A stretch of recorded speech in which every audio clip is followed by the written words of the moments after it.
In today's video, I'm going to teach you how to sign out or log out Gmail account from PC or laptop. Let's get started by opening your preferred web browser and heading to Gmail. If you're already signed in, you'll see your inbox. If not, sign in as you normally would so we can walk through the sign out process from the main Gmail page. Look to the top right corner of the Gmail window. You'll see your profile picture or a colored circle with your initial if you haven't added a photo. This icon shows which account is currently active. Click it to open the account menu. This menu is where you manage which account you're using and where you can sign out safely.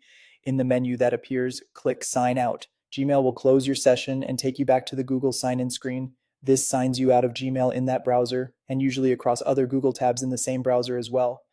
If the page seems stuck, a quick refresh helps confirm you're signed out. If you're signed in to more than one Google account at the same time in that browser, look for the option that says Sign Out of all accounts. Choosing this logs every account out at once, which is the fastest way to ensure nothing stays active, especially helpful on shared or public computers.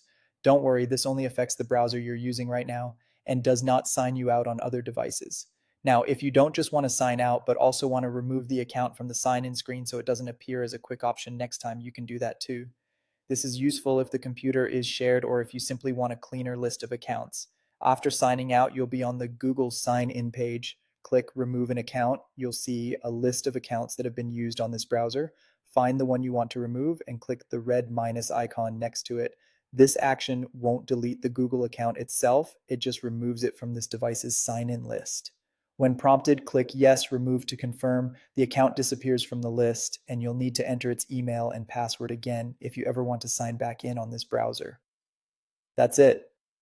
For best security, especially on shared machines, always sign out when you're finished and consider removing the account from the sign in page. Closing the browser afterward adds an extra layer of peace of mind.